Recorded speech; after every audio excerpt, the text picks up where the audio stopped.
Hello friends, welcome to my channel GK current affair circle. I hope कि आप लोग अच्छे होंगे।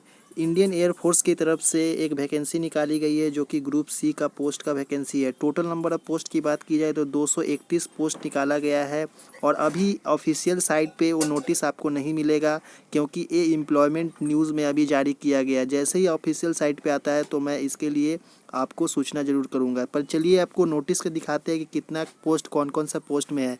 तो यहाँ पे आपको पोस्ट मिल जाएगा MTS LDC clerk typist 10th level का वैकेंसी है जो कि 10th पास जो कैंडिडेट हो वह इसमें अप्लाई कर सकते हैं। टोटल जानकारी दूंगा तो लास्ट तक वीडियो में बने रहे। चलिए देखते हैं कि आपका नोटिस में क्या क्या दिया हुआ है।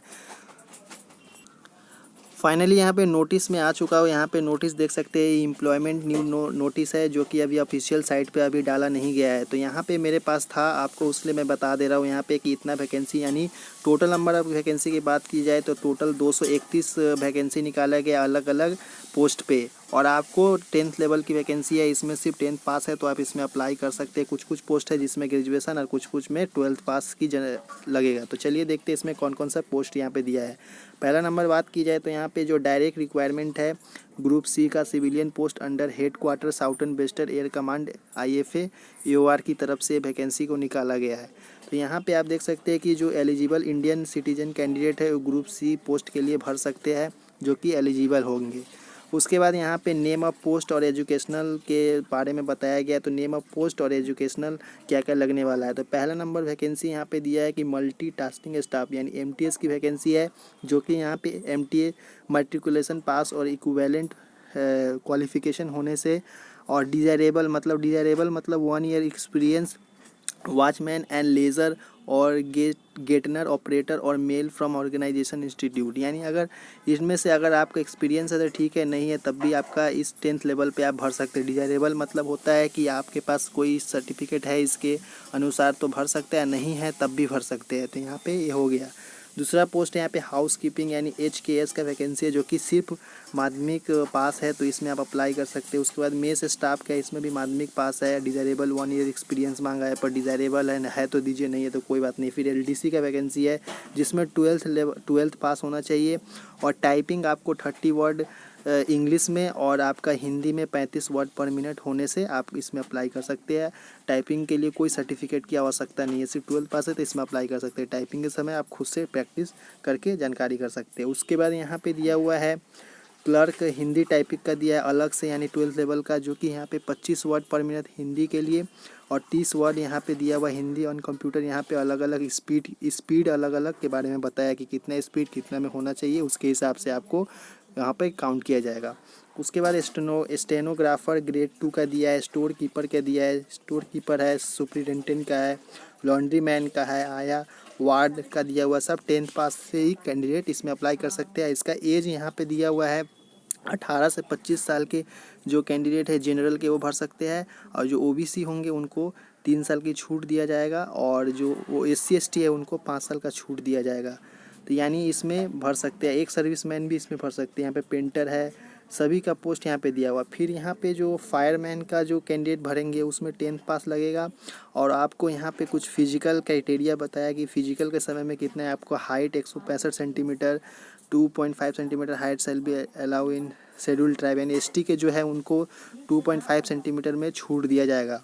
उसके बाद चेस्ट के बारे में 81.5 सेंटीमीटर चेस्ट आपका बिना फुलाए होना चाहिए और चेस्ट एक्सपेंशन पे 85 सेंटीमीटर होना चाहिए। वेट आपका 50 kg होना चाहिए। एंडूरेंस टेस्ट में आपको 63 kg का वेट उठाना है जो कि 163 मीटर विदिन 96 सेकेंड में आपको कंप्लीट करना है चल के।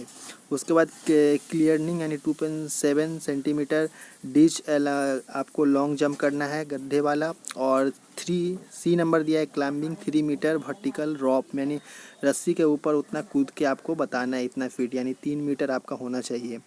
उसके बाद यहाँ पे दिया हुआ है कि अप्लाई का मोड में कौन कौन सा पोस्ट पे कितना वैकेंसी यहाँ पे बताया गया है। तो यहाँ पे आप देख सकते हैं कि 2nd नंबर पॉइंट में दिया है कि apply for the post where applicant desire, यानी हर स्टेशन पे अलग अलग स्टेशन में बताया गया है कि कितना पोस्ट, कौन सा पोस्ट के लिए कौन कौन कैटेगरी में वैकेंसी है। तो यहाँ पे पहला नंबर देख सकते हैं जो मेस का दिया हुआ एक वैकेंसी अनरिजर्व के लिए है और यहाँ पे वैकेंसी, यहाँ पे सैलरी के बारे में बताया था 18,000 रुपये लेवल 1 का वैकेंसी मिलेगा। और अलग अलग स्टेशन के बारे में आप इसका मैं टेलीग्राम चैनल पर अगर जुड़े होंगे तो इसका मैं PDF वहाँ पे प्रोवाइड करवा दूंगा, क्योंकि डिस्क्रिप्शन में देना बहुत प्रॉब्लम हो जाता है। तो यहाँ पे आप देख सकते हैं कि यहाँ पे सब कुछ दिया हुआ है। उसके बाद यहाँ पे सभी वैकेंसी का अनरिजर्व का SC ST OBC EWS सभी का अलग अलग वैकेंसी के बारे में बताया गया है। यहाँ पे हर कैटेगरी में, हर डिपार्टमेंट में, हर स्टेशन पे अलग अलग वैकेंसी दिया हुआ है। इसका जैसे ही ऑफिशियल साइट पे नोटिस आता है तो डेट पता चल जाए कि आपके कब से कब तक भरेंगे। 30 दिन का यहाँ पे टाइम दिया जाता है एम्प्लॉयमेंट नोटिस के हिसाब से, तो उसके हिसाब से आप भर सकते हैं। तो यहाँ पे आप देख सकते हैं कि हाउ टू अप्लाई के बारे में बताया गया है। तो यहाँ पे हाउ टू अप्लाई के बारे में बताया तो eligible candidate can apply to any the above air force station of their choice subject to vacancy and qualification, यानी क्वालिफिकेशन के हिसाब से और आपका एयरफोर्स स्टेशन को चूज़ करने पर आप अप्लीकेबल है। तो वहाँ पे एप्लीकेशन टाइप इन इंग्लिश और Hindi. The format of given below complete with recent passport size photograph and duly attested self attested their are submitted by the candidate to address. तो जो एड्रेस है यहाँ पे भरना है आपको। एप्लीकेशन के ऊपर आपको इन्वेलप में लिखना है कि application for the post of, and middle में जो कौन सा कैटेगरी से भर रहे हैं, कौन सा पोस्ट और कौन सा कैटेगरी से भर रहे हैं।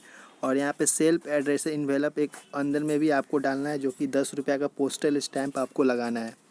उसके बाद यहाँ पे ऑप्शन बी में दिया हुआ है कि last date of receive application, जो 30 दिन का टाइम दिया जाता है। 30 दिन के अंदर में एम्प्लॉयमेंट न्यूज़ के हिसाब से ये वाला एडवर्टाइजमेंट है, जो कि 30 दिन के अंदर में आपको जब से स्टार्ट होगा, आपका नोटिस जब से आएगा उसी दिन से काउंट किया जाएगा। 30 दिन के अंदर में आपको भेजना है। उसके बाद यहाँ पे ऑप्शन सी दिया है कि all document in support educational qualification. आपके पास जितना भी हायर क्वालिफिकेशन हो 10 से लेकर जो भी, आप वो उसका जेरॉक्स डालेंगे। एज के लिए 10th का हो जाएगा। फिर डोमिसाइल सर्टिफिकेट भी लगेगा। उसके बाद एक्सपीरियंस सर्टिफिकेट भी और कास्ट सर्टिफिकेट भी आपको अगर है तो दे सकते हैं। उसके बाद उसमें अटेस्टेड करना है। अटेस्टेड करने के बाद यहाँ पे आप देख सकते हैं कि OBC के बारे में बताया कि OBC candidate apply reserve quota their cost should be listed under central list OBC। अगर आपके पास OBC जो सेंट्रल लिस्ट का OBC है तभी आप इसमें अप्लाई कर सकते हो OBC के थ्रू, अदरवाइज जनरल से ही आप कर सकते हैं।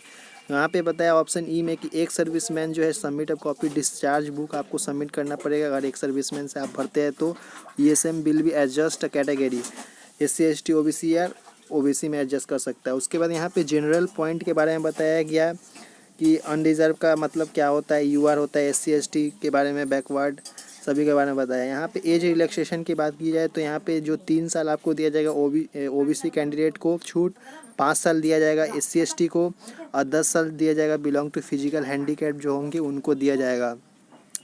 एक सर्विसमैन को अलग से यहाँ पे 6 मंथ तक कंटिन्यू सर्विस जो रहता है एयरफोर्स में shall be allowed to did a full period. यहाँ पे SC ST OBC का कुछ दिया हुआ आप पढ़ सकते हैं यहाँ पे। उसके बाद यहाँ पे सर्विस कंडीशन के बारे में डिपार्टमेंट एम्प्लॉय दिया हुआ है कि डिपार्टमेंटल एम्प्लॉय जो होंगे वो 40 साल तक के अनरिजर्व जो रहेंगे वो भर सकते हैं। OBC है तो यहाँ 43 साल और SC ST है तो 45 साल तक के एज के कैंडिडेट भर सकते हैं।